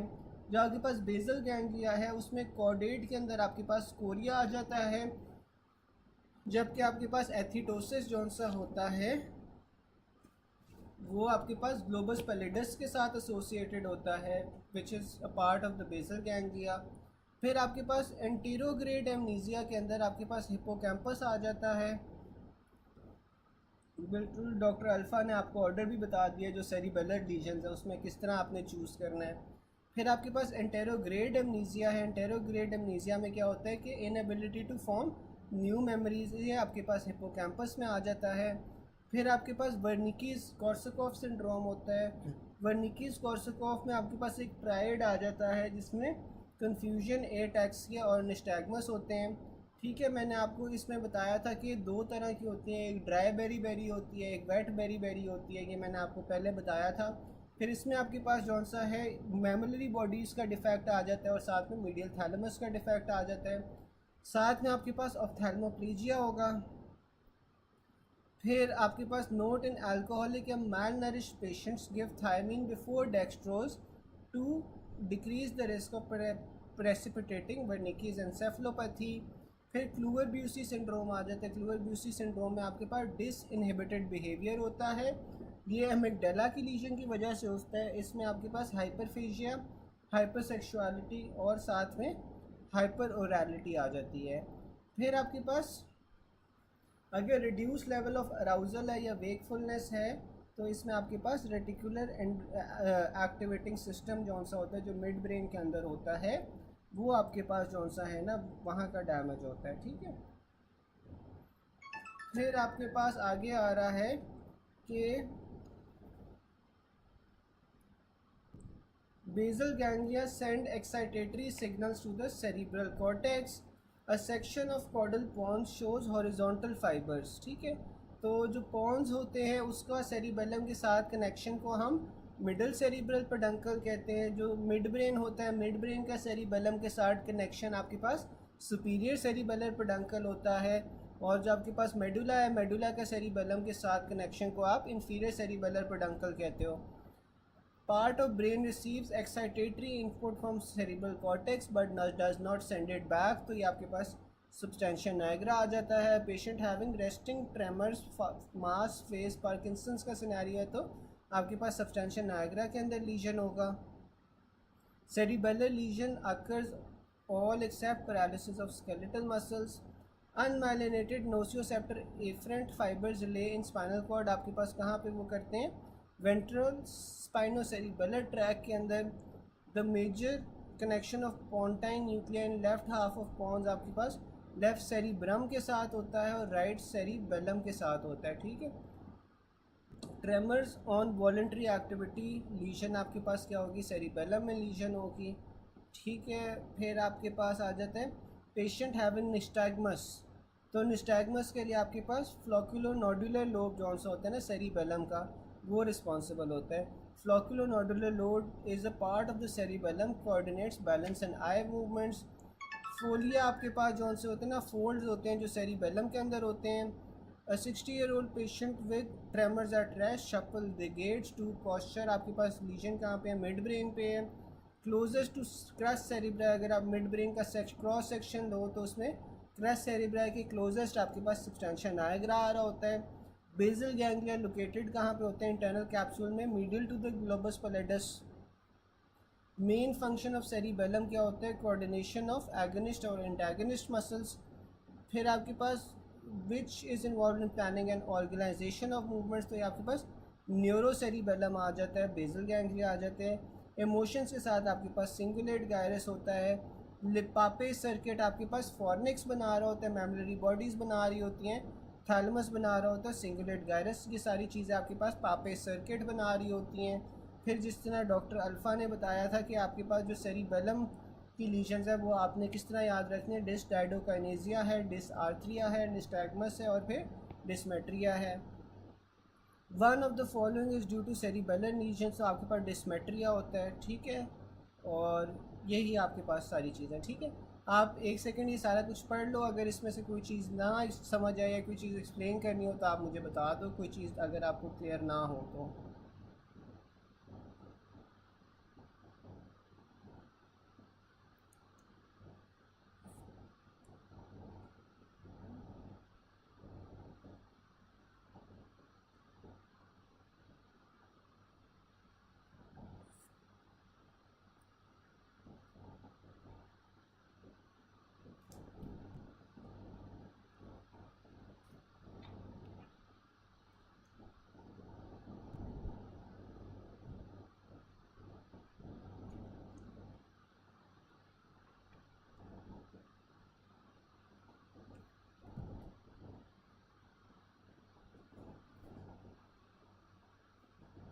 ऐसी चीज़ है जो ना, कोई चीज़ है जो ना समझ आ रही हो अभी तक?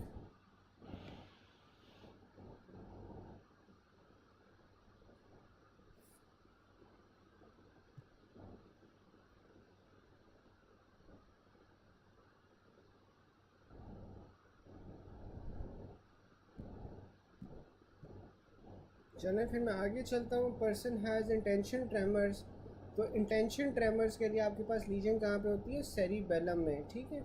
जबकि जो आपके पास पार्किंसनिज्म के ट्रेमर होते हैं ये रेस्टिंग ट्रेमर्स होते हैं, ये एसिमेट्रिकल होते हैं, इसे आप पिन रोलिंग ट्रेमर्स भी कहते हो, ठीक है। ये स्ट्रेस और इमोशन से आपके पास ज़्यादा हो रहे होते हैं। फिर आपके पास लीजन कहाँ पे आता है पार्किंसंस में, आपके पास सबस्टेंशिया नाइग्रा का लीजन होता है। फिर आपके पास एसेंशियल ट्रेमर्स आ जाते हैं। जो एसेंशियल ट्रेमर्स हैं वो आपके पास पोस्चरल ट्रेमर्स होते हैं, ठीक है। जैसे जब आपने आर्म को आउटस्ट्रेच किया है तो आपके ट्रेमर्स वर्स हो गए हैं, तो ये किसी पोजिशनल चेंज की वजह से आपके पास एसेंशियल ट्रेमर्स आ रहे होते हैं। अल्कोहल और रेस्ट से आपके पास ये इम्प्रूव हो जाते हैं। अच्छा, इसमें आपके पास टिट्यूबेशन पाई जाती है। टिट्यूबेशन मुझे कोई बता सकता है कि क्या होता है? तो मुझे बता सकते हैं कि टिट्यूबेशन क्या होता है? आई रिमेंबर जब मैंने पिछली बार न्यूरो पढ़ाई थी तो मैंने बताया था आप लोगों को टिट्यूबेशन क्या होता है। इसमें आपके पास जो एसेंशियल ट्रेमर्स होते हैं ना, इसमें आपके पास स्ट्रॉन्ग फैमिली हिस्ट्री होती है और साथ में आपके पास इसकी ट्रीटमेंट में आप प्रोपेनालॉल दे सकते हो, ठीक है।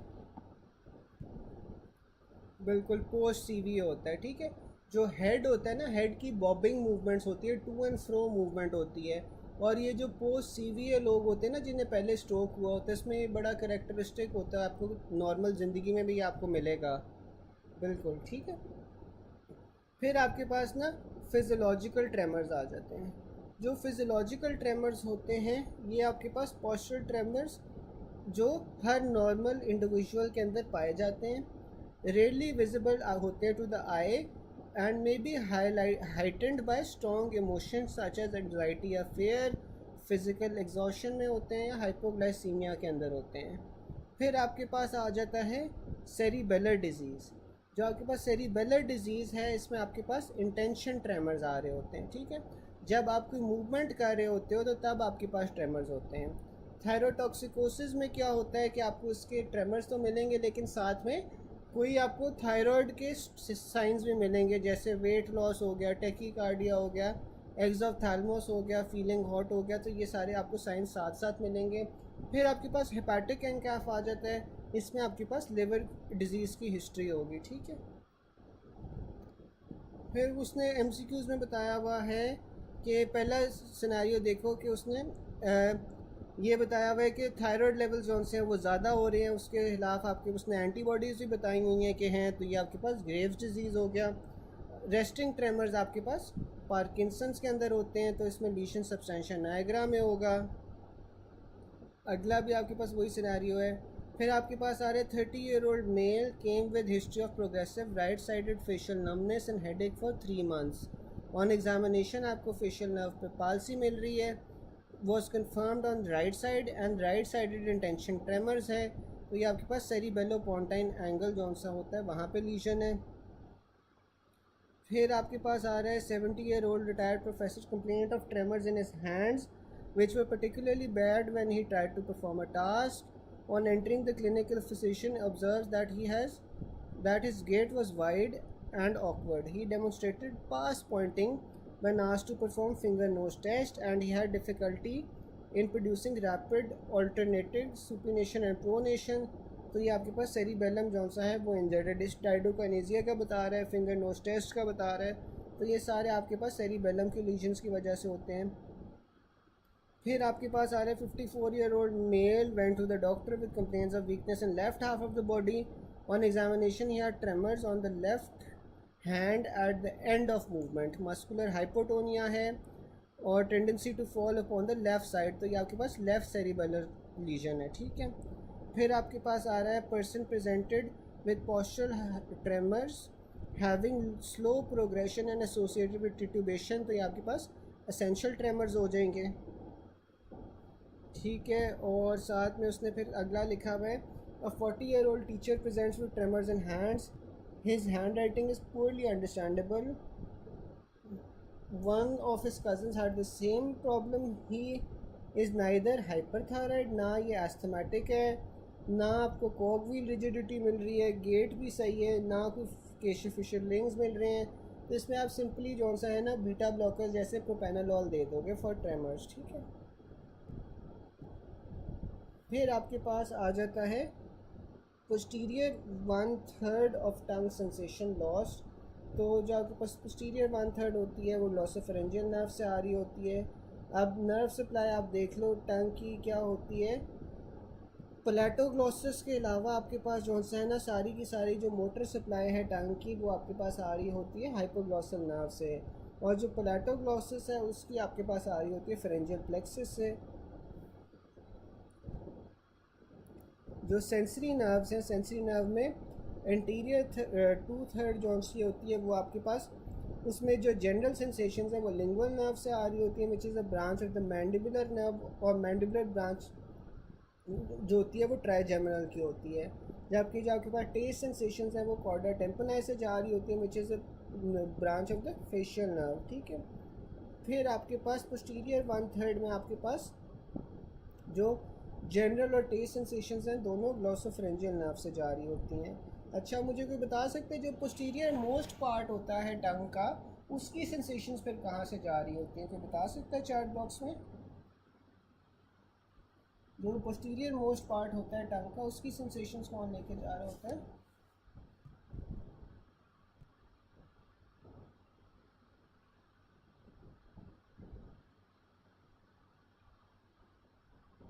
बिल्कुल, वेगस लेके जा रही होती है। फिर आपके पास आ जाता है taste sensation loss from the anterior 2/3 of the tongue. तो आपके पास कौन सी नर्व डैमेज है? फेशियल नर्व, चूँकि यहाँ से कॉर्डा टेम्पोनाई लेके जा रही होती है। Piece of sugar is placed on the anterior 2/3, तो टेस्ट सेंसेशन आपके पास फेशियल नर्व से जा रही होती है। ठीक है, तो इंटीरियर 2/3 में आपके पास कैंसर हो गया, तो लिम्फ नोड्स कौन से इन्वॉल्व होंगे? आपके पास सब मैंडिबुलर लिम्फ नोड्स होंगे। टिप ऑफ टंग पे आपके पास सब मेंटल लिम्फ नोड्स होते हैं। इंटीरियर 2/3 पे आपके पास सब मैंडिबुलर लिम्फ नोड्स होते हैं, और पोस्टीरियर 1/3 पे आपके पास डीप सर्वाइकल लिम्फ नोड्स होते हैं। ठीक है, टिप ऑफ टंग पे सब मेंटल, इंटीरियर 2/3 पे सब मैंडिबुलर, और पोस्टीरियर 1/3 पे आपके पास upper deep cervical. Taste sensations collected from tongue आपके पास क्या होते हैं? स्पेशल विसरल एफरेंट होते हैं। ठीक है, रिगार्डिंग कॉर्डा टेम्पोनाई आपके पास लिंगुअल नर्व को वो जॉइन करती है। Posterior most side of tongue sensation आपके पास कहाँ से जा रही हो? Goes to the tractus solitarius. Taste sensation from tractus solitarius are carried to the cortex via the thalamus. Root of tongue has nerve supply from which nucleus, तो आपके पास वो ट्रैक्टस सोलिटेरियस आ जाता है। ट्रैक्टस सोलिटेरियस आपके पास सेकेंड ऑर्डर न्यूरॉन से बन रहा होता है। Mass on left anterior 2/3 of the tongue आपके पास सब मैंडिबुलर लिम्फ नोड्स में ड्रेन करेगी। Nerve supply to anterior 2/3 of the tongue आपके पास फेशियल नर्व आ जाती है। जो जनरल सेंसेशंस हैं इंटीरियर 2/3 में वो आपके पास लिंगुअल नर्व से आ रही हैं। ठीक है, आगे सारा वही है, आप लोग एक बार देख लो, उसमें कोई क्वेश्चन है तो फिर पूछ लो। फिर आगे हम चलते हैं कि आपके पास जो परकंजे फाइबर्स होते हैं वो इनपुट कहाँ से रिसीव कर रहे होते हैं? वो आपके पास क्लाइंबिंग फाइबर से कर रहे होते हैं। जो क्लाइंबिंग फाइबर्स होते हैं वो आपके पास ओरिजिनेट कहाँ से हो रहे होते हैं? इंफीरियर ओलिवरी न्यूक्लियस में, और ये जहाँ कहाँ पे रहे होते हैं? परकंजे फाइबर्स के अंदर। जो पैराइटल लोब होता है उसका लैटरल पार्ट आपके पास किस चीज़ के साथ कंसर्न होता है? वहाँ पे आपके पास सोमाटोसेंसरी एरिया पाया जाता है। An old man has history of stroke, later he develops reduce motivation and depression. तो उसका लीजन कहाँ पे होगा? फ्रंटल लोब के अंदर।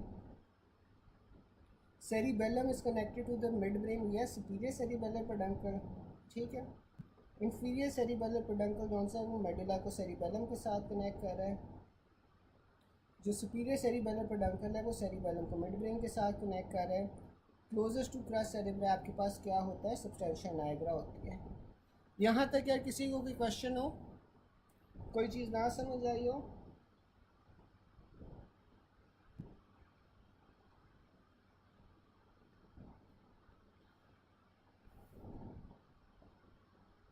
यहाँ तक यार किसी को कोई क्वेश्चन, कोई चीज़ ना समझ आई हो?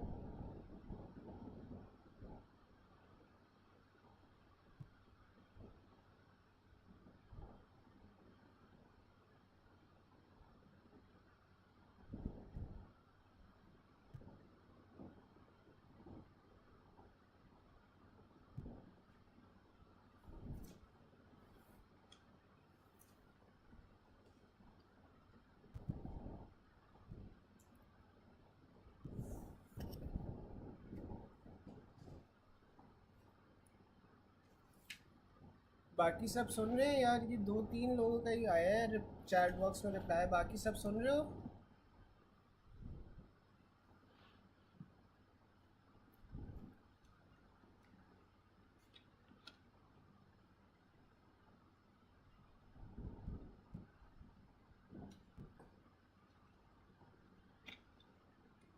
चलो, फिर आपके पास आ जाता है कि जो रेट्रोफरेंजियल लिम्फ नोड्स हैं वो कहाँ से आपके पास लिम्फ रिसीव कर रहे हैं? तो जो आपके पास रेट्रोफरेंजियल लिम्फ नोड्स हैं ना, वो आपके पास फेरिंग से रिसीव करते हैं लिम्फ नोड्स। ठीक है, a patient having enlarge jugulodigastric lymph nodes cause of node enlargement आपके पास पैलेटाइन टॉन्सिल्स होते हैं, ठीक है। अब जो आपके पास जुगुलर डाइगैस्ट्रिक लिम्फ नोड्स होते हैं ना, ये आपके पास टॉन्सिलर एरिया में होते हैं। तो यहाँ पे क्या होता है कि पैलेटाइन टॉन्सिल्स की इस वजह से एनलार्जमेंट होती है, जबकि जो रेट्रोफेरेंजियल है ना, जो फेरिंग्स के पीछे होते हैं, वो आपके पास फेरिंग्स से लिम्फ नोड जौन सा है वो रिसीव कर रहे होते हैं। In posterior cranial fossa facial nerve enters to the stylomastoid foramen, ठीक है। अब ये फेशियल नर्व का हम थोड़ा सा देख लेते हैं। अब जो फेशियल नर्व है ना, वो पास करती है इंटरनल ऑडिटरी मेटस से और facial canal of the temporal bone before it leaves the skull, ठीक है। तो अब जो आपके पास फेशियल नर्व है वो आपके पास इंटरनल ऑडिटरी मेटस से लीव करती है और फिर वो फेशियल कैनाल के अंदर एंटर करती है ऑफ द टेम्पोरल बोन और उसके बाद वो स्कल को छोड़ जाती है। Leave the skull by passing through the stylomastoid foramen. Stylomastoid foramen को ये से पास करके स्कल से जाएगी। Seventh cranial nerve branch of second brachial arch, ये भी आप लोगों को पता है। और ये इसके ब्रांचेस कौन से निकलती हैं? Facial expression muscles, posterior belly of digastric, stapedius और स्टाइलोहायोइड, ठीक है। तो ये आपके पास जौन सा है ना, सारी फेशियल नर्व की ब्रांचेस हो जाती हैं। फेशियल एक्सप्रेशन के muscles posterior belly of digastric, stapedius और स्टाइलोहायोइड, ये सारे के सारे जौन से ना ये आपके पास फेशियल नर्व सप्लाई कर रही होती है। अच्छा मुझे ये बताओ कि सब लोगों को फेशियल नर्व का पता है? ये डायग्राम्स के थ्रू मैं समझाऊं जो मीट वाला सेशन है, ये सबको पता है? अभी फेशियल नर्व का जो कोर्स होता है और मेन जो बातें सबको पता है फेशियल नर्व की, या बतानी पड़ेंगी दोबारा से? अगर आप लोग कहोगे तो मैं आपको फिर मीट वाले सेशन में एक बार डायग्रामेटिकली दिखा दूंगा। चलो पता है, चलें। फिर आपके पास आ जाते हैं nerve passing through the petrous part of temporal bone. तो petrous part of temporal bone से आपके पास फेशियल नर्व गुजरी होती है। Muscle supplied by facial nerve आपके पास कौन सा होता है? स्टाइलोहायोइड मसल होता है। Cervical branch of facial nerve supplies प्लेटिज्मा। Doctor Sadia क्या रिपीट कर दूं?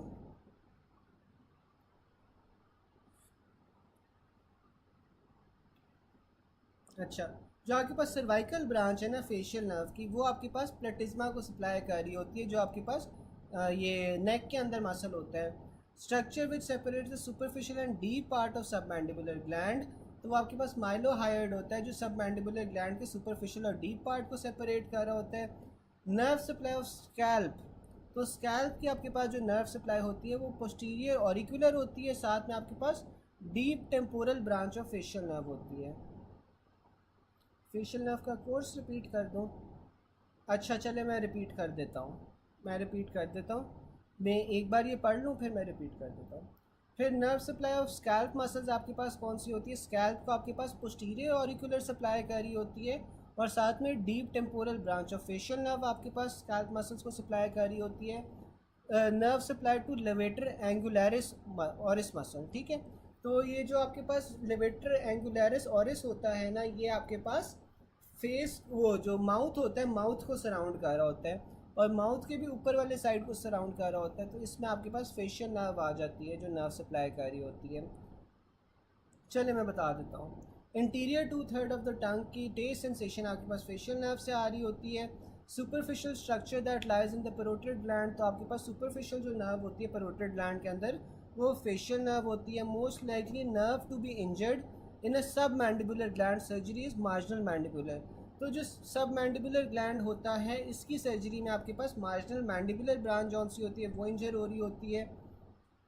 जो कॉर्डा टेम्पनाई है joins the mandibular nerve to supply preganglionic to submandibular gland which other muscle that this mandibular supply, तो ये जो टेंसर वलाय प्लेटिनी है इसे मैंडिबुलर नर्व सप्लाई कर रही होती है, ठीक है।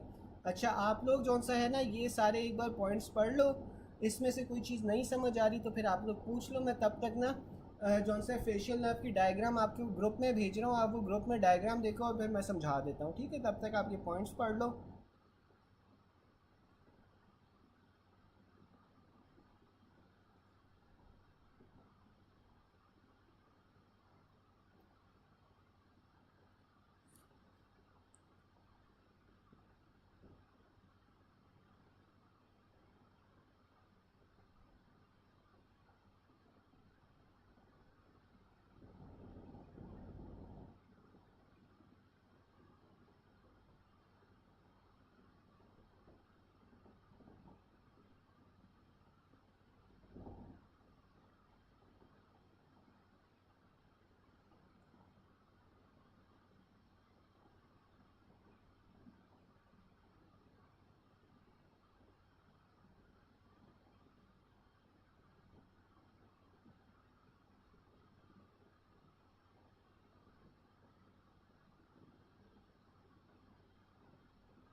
चलें, अब ना मैंने ग्रुप में 2 डायग्राम्स भेजी हैं, आप लोग एक बार वो डायग्राम्स देख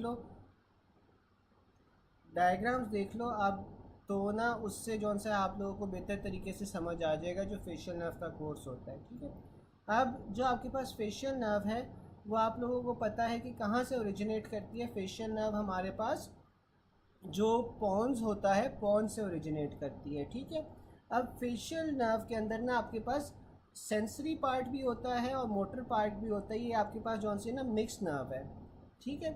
अब जो फेशियल नर्व है वो पॉन्स से तो ओरिजिनेट करेगी, ठीक है। पॉन्स से ओरिजिनेट करने के बाद जौन सा है वो आपके पास कहाँ पे जाती है, मिडिल ईयर में जाती है। और जो मिडिल ईयर में जाती है, मिडिल ईयर में कहाँ से जाती है, इंटरनल अकूस्टिक मेटर्स या इंटरनल ऑडिटरी मेटर्स से ये आपके पास करके मिडिल ईयर में चली जाती है। अब मिडिल ईयर के मीडियल वॉल के अंदर आपके पास होता है जेनिकुलेट गैंग्लियन। जेनिकुलेट का या जीनू का क्या मतलब होता है, टर्न, ठीक है, जहाँ पे वो टर्न करती है। तो वहाँ पे ना ये मीडियल वॉल के थ्रू जेनिकुलेट गैंग्लियन से टर्न करके आपके पास मीडियल वॉल पे रन करती है। रन करने के बाद वो आपके पास जब निकलती है जौन सा है मिडल ईयर कैविटी से, तो वो आपके पास एक नर्व टू स्टेपीडियस देती जाती है, ठीक है। स्टेपीज बोन आपने सुना होगा कि मिडल ईयर कैविटी के अंदर होती है, उसके साथ एक स्टेपीडियस मसल होता है जो स्टेपीज बोन को पकड़ के रख रहा होता है। तो वो आपके पास ना नर्व टू स्टेपीडियस देती है, ठीक है। अब उसने नर्व टू स्टेपीडियस दे दी, उसके बाद ना वो आपके पास एक सेकेंड, उसके बाद ना वो आपके पास कॉर्डा टेम्पनाई एक ब्रांच देती है। जो कॉर्डा टेम्पनाई होता है वो आपको पता है कि वो टंग के अंदर जाती है और सेंसरी सेंसेशंस वहाँ से लेके जा रही होती है। फिर आपके पास जौन सा है ये स्टाइलोमास्टर्ड फोरामेन के थ्रू एग्जिट करती है। अभी जो स्टाइलोमास्टर्ड फोरामेन है ये आपके पास मास्टर्ड प्रोसेस और जो स्टाइलॉइड प्रोसेस होता है उनके दरमियान में पड़ा होता है, और यहाँ से ये स्कल या क्रेनियल कैविटी को एग्जिट कर जाती है। जब ये स्कल को एग्जिट करेगी तो फिर आपके पास ये और चंद ब्रांचेस देगी। इसमें आपके पास ब्रांचेस कौन कौन सी आ जाती हैं, ये आपके पास ऑसिपिटालिस को देती है जो आपके पास पोस्टीरियरली नेक के अंदर पड़ा होता है। Nerve to posterior belly of digastric देती है। नर्व टू स्टाइलोहायोइड देती है, ठीक है। तो ये सारी वो ब्रांचेस देती है।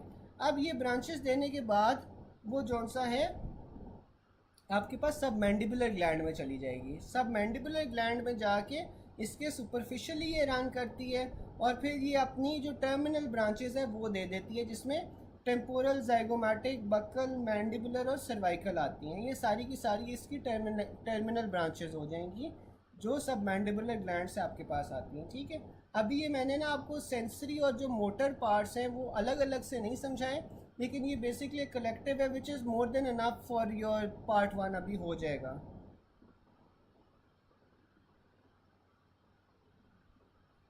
ठीक है।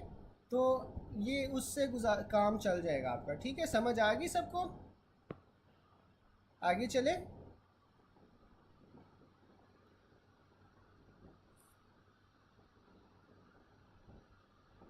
चले फिर आपके पास आ जाता है patient presents with pain around the nose and eyes. तो नोज़ और आइज़ के अराउंड अगर पेन हो रही है तो आपके पास नर्व कौन सी इन्वॉल्व होगी, ऑफ्थैल्मिक नर्व होगी, ठीक है। हाँ, टर्मिनल ब्रांचेस आती पैरोटिड ग्लैंड से हैं, लेकिन फिर जाहिर है उसने आगे फेस के मसल्स को भी तो सप्लाई करना है ना, ठीक है। ओरिजिनेट वो टर्मिनल ब्रांचेस पैरोटिड ग्लैंड के अंदर ही होती हैं, लेकिन वो उसने फिर आगे वो फेस के मसल्स को सप्लाई करती है। चलो फिर आगे चलते हैं। Patient presents with pain around the nose and eye, nerve involve आपके पास कौन सी होगी, ऑफ्थैल्मिक नर्व होगी which is a branch of the trigeminal nerve. Pain in the ala of nose, तो एला ऑफ नोज के अंदर आपके पास मैक्सिलरी डिवीजन ऑफ ट्राइजेमिनल आ जाएगी। Pain from parotid carried via the auriculotemporal nerve. A patient has pain on nose and area between the mouth and orbit, तो ये आपके पास maxillary branch of trigeminal nerve आ जाती है, ठीक है। फिर आपके पास आ जाता है डिक्रीज विजुअल एक्यूटी इन थायराइड डिजीज़। तो आपके पास थायराइड डिजीज़ के अंदर विजुअल एक्यूटी क्यों कम हो रही होती है, क्योंकि ऑप्टिक नर्व की कंप्रेशन हो रही होती है। A patient having 15 years of diabetes having decreased visual acuity on examination showed white spots and exudates on retina. तो इसमें आपके पास क्या होगा, सेंट्रल रेटिनल वेन की ओक्लूजन हो रही है। Regarding central retinal vein occlusion causes slow painless blindness होती है इसमें आपके पास। True about supernumerary cervical rib, आपके पास क्या होती है कि वो ब्रेकियल प्लेक्सिस और सबक्लेवियन वेसल्स को कंप्रेस कर रही होती है। डायलेशन ऑफ आयोटिक आर्च आपके पास लेफ्ट ब्रोंकस को कंप्रेस कर रही होती है। कार्पल टनल सिंड्रोम आपके पास मीडियन नर्व को कंप्रेस कर रहा होता है। फिर आपके पास आ जाता है 15 year old girl with fix dilated pupil. तो फिक्स डायलेटेड प्यूपल्स आपके पास ऑक्यूलोमोटर होते हैं, ठीक है। Unable to close eyes facial nerve की लीजन है। अनएबल टू ओपन आइज आपके पास ऑक्यूलोमोटर नर्व की लीजन है। फिर थर्ड क्रेनियल नर्व डैमेज आ जाता है। जो third cranial nerve damage results in absent of pupillary light reflex, blown pupil and often down and out gauge, ठीक है। फोर्थ क्रेनियल नर्व डैमेज की वजह से क्या होगा, आपके पास SO4 होता है ना, तो आपके पास ये सुपीरियर ऑब्लिक का जौन सा है वो डैमेज हो जाएगा, जिसकी वजह से आपके पास eye move upwards particularly with contralateral gaze problems, ठीक है। और may present with compensatory head tilt in the opposite direction. फिर आपके पास LO6 आ जाती है, उसमें लैटरल रेक्टस का मसला होगा, तो मीडियली डायरेक्टेड आइज हो जाएंगी विच कैन नॉट अबडक्ट, ठीक है। Scenario with ptosis, dilated pupil and eye downward and outward, ठीक है। तो ये आपके पास क्या होगा, ऑक्यूलोमोटर होगी। फिर light thrown in right eye, direct light reflex is present but absence of indirect light reflex, तो ये आपके पास लेफ्ट ऑक्यूलोमोटर होगी। Fourth cranial nerve lesion causes problem in upward gaze and abduction. Light thrown in right eye, direct reflex is present लेकिन absence of indirect reflex, तो ये आपके पास लेफ्ट ऑक्यूलोमोटर नर्व होगी। पोस्ट सिफिलिटिक पेशेंट में आपके पास ये आर्गाइल रॉबर्टसन सिंड्रोम होता है, जिसके अंदर आपके पास जो पेशेंट है वो पीपल कंस्ट्रिक्ट नहीं कर पाता, लेकिन अकोमोडेशन आपके पास इंटैक्ट होती है, ठीक है। यहाँ तक किसी को कोई चीज़ ना समझ आई हो? फिर आपके पास आ जाता है patient moved his right eye upward and tilted his neck to left to avoid diplopia. तो मसल आपके पास कौन सा डैमेज है, सुपीरियर ऑब्लीक है। निमोनिक आपके पास उसने बताया हुआ है लैटरल रेक्टस के लिए LR6 SO4। फिर आपके पास abducens nerve passes through the cavernous sinus. A patient unable to perform lateral movement of right eye, तो कॉज क्या है आपके पास, कैवर्नस साइनस इन्फेक्शन है, क्योंकि अब्ड्यूसर नर्व डैमेज हुई है, ठीक है। यहाँ तक सबको समझ आ रहा है?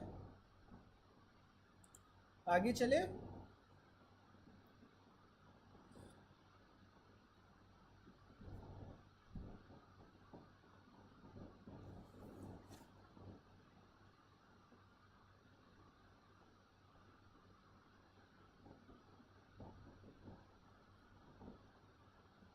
चलो, फिर आपके पास आ जाता है structure passing through the cavernous sinus. तो कैवर्नस साइनस से आपके पास 6 क्रेनियल नर्व जौन सी होती है, सॉरी ये मुझे लगता है मैं ऊपर वाला मिस कर रहा हूँ। अच्छा, लॉस ऑफ अकोमोडेशन रिफ्लेक्स। तो अकोमोडेशन रिफ्लेक्स अगर आपके पास लॉस हो गया है तो लीजन कहाँ पे आपके पास, सेरिब्रल कॉर्टेक्स के अंदर लीजन है। Accommodation reflex efferent is optic nerve, जबकि इफरेंट जौन सी होती है वो ऑक्यूलोमोटर नर्व होती है। हमें पता है जो सेंसरी होती है वो ऑप्टिक नर्व है, जबकि जो मोटर है वो ऑक्यूलोमोटर नर्व है। If both direct and indirect reflex absent, तो आपके पास लीजन कहाँ पे होगी, ऑक्यूलोमोटर नर्व पे। आर्गाइल रॉबर्टसन प्यूपल में आपके पास क्या होता है, जो अकोमोडेशन रिफ्लेक्स होता है वो प्रेजेंट होता है, लेकिन जो डायरेक्ट और इनडायरेक्ट रिफ्लेक्स है वो आपके पास एब्सेंट होता है। मल्टीपल स्क्लेरोसिस में भी होता है, सिफिलिस में भी होता है, मिड ब्रेन लीजन में भी होता है, प्रीटेक्टम की लीजन में भी होता है।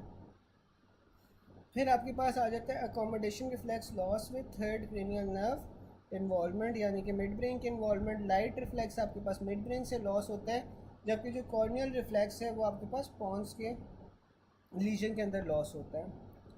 फिर आपके पास आ जाता है post syphilitic patient can't constrict pupil on light with intact accommodation, तो ये आपके पास आर्गाइल रॉबर्टसन प्यूपल होता है। Accommodation reflex loss due to ciliary muscle contraction की वजह से आपके पास अकोमोडेशन रिफ्लेक्स लॉस हो जाता है। Loss of accommodation reflex lesion in the cerebral cortex. Reflex involving cerebral cortex, तो आपके पास वो अकोमोडेशन रिफ्लेक्स होगा। Loss of accommodation reflex due to oculomotor nerve, तो ये आपके पास मिड ब्रेन की लीजन आ जाएगी। Pupillary reflex lost accommodation present, तो ये आपके पास प्रीटेक्टम की इंजरी होगी, ठीक है। फिर आपके पास आ जाते हैं structure passing through the cavernous sinus. तो हमने पढ़ा था कि 3, 4, 5, 6 आपके पास नर्व जॉइंट्स होती हैं, वो कवर्नस साइनस से गुजरी होती हैं। लोकेशन क्या होती है? Cavernous sinus is located on either side of the pituitary fossa and the body of the sphenoid bone. ठीक है, तो पिट्यूटरी फोसा या जहाँ पे आपके पास पिट्यूटरी ग्लैंड होता है उसके दोनों साइड्स पे आपके पास कवर्नस साइनस पड़ा होता है। ठीक है, और ये आपके पास ड्रेन कहाँ कर रहा होता है? इंटरनल जगुलर वेन के अंदर। कंटेंट्स में आपके पास 3rd, 4th, 5th क्या, फर्स्ट और सेकंड पार्ट, यानी कि ऑफ्थैल्मिक और जो मैक्सिलरी पार्ट है वो होता है, और साथ में 6th नर्व होती है। साथ में आपके पास इंटरनल कैरोटिड आर्टरी होती है, facial vein and inferior ophthalmic vein आपके पास इसमें प्रेजेंट होती है। 6th cranial nerve is most susceptible to injury. ठीक है, तो जो कवर्नस साइनस में अब्ड्यूसर नर्व होती है that is most susceptible to injury. Cavernous sinus syndrome में क्या होता है? आपके पास प्रेजेंट्स विद वेरिएबल ऑफ्थैल्मोप्लेजिया। ठीक है, क्योंकि आपके पास 3rd क्रेनियल नर्व डैमेज हो रही है। डिक्रीज कॉर्नियल सेंसेशन आपके पास 5th क्रेनियल नर्व से के ऑफ्थैल्मिक ब्रांच से आ रही होती हैं। ठीक है, हॉर्नर सिंड्रोम होगा, साथ में ओकेजनल डिक्रीज मैक्सिलरी सेंसेशंस होंगी, क्योंकि आपके पास V2 भी इफेक्ट हो रही होती है। Secondary to pituitary tumour mass, carotid cavernous fistula होता है, कवर्नस साइनस थ्रोम्बोसिस में आपके पास इन्फेक्शन होती है। ठीक है, फिर उसने बताया भाई कवर्नस साइनस थ्रोम्बोसिस का और लैटरल साइनस थ्रोम्बोसिस का फ़र्क। तो आपके पास जो कवर्नस साइनस थ्रोम्बोसिस होता है इसमें आपके पास पेरी ऑर्बिटल एडीमा होता है, ऑफ्थैल्मोप्लेजिया होता है, जिसमें आपके पास 6 नर्व का डैमेज है। Typically occurs before the 3rd and 4th। Trigeminal nerve involvement में lead to hyperaesthesia and of upper face and eye pain. ठीक है, तो जो आपके पास अगर इसमें ट्राइजेमिनल नर्व की इन्वॉल्वमेंट हो जाए तो आपको इंक्रीज सेंसेशंस फील होती हैं। ठीक है, इन द अपर फेस और आई पेन होती है, साथ में इसमें सेंट्रल रेटिनल वेन थ्रोम्बोसिस होता है।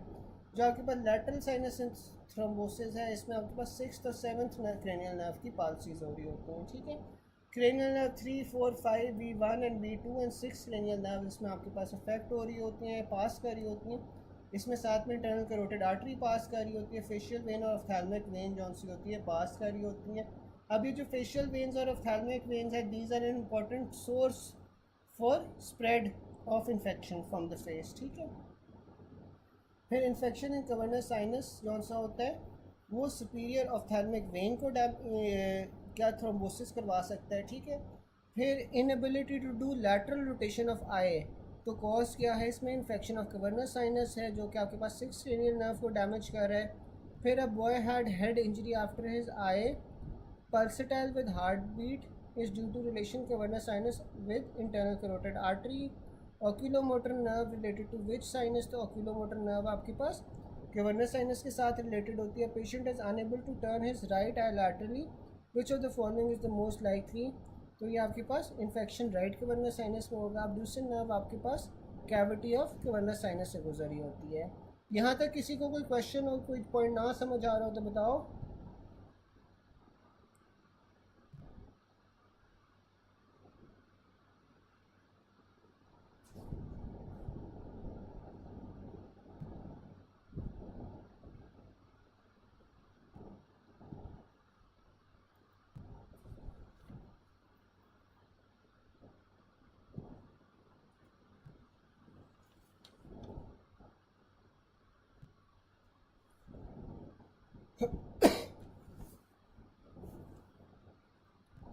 फिर आपके पास ना 5th, 7th और 8th नर्व डैमेज आ जाती है। ठीक है,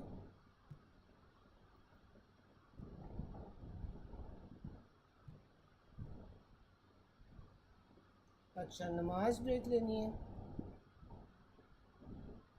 चलो फिर आप 10 मिनट की नमाज ब्रेक ले लो। ठीक है, फिर हम ना 8:50 के ऊपर दोबारा से शुरू कर लेते हैं। आप लोग 10 मिनट की फिर नमाज ब्रेक ले लो।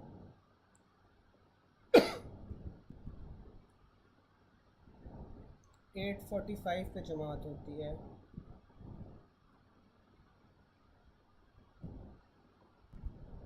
यार फिर अच्छा, अगर 8:45 पे होती है और अगर हम फिर 9 बजे शुरू करें, चलो 9 बजे जो से 9 बजे शुरू कर लेते हैं। और फिर ये है कि फिर आज हम थोड़ा ज़्यादा पढ़ लेंगे।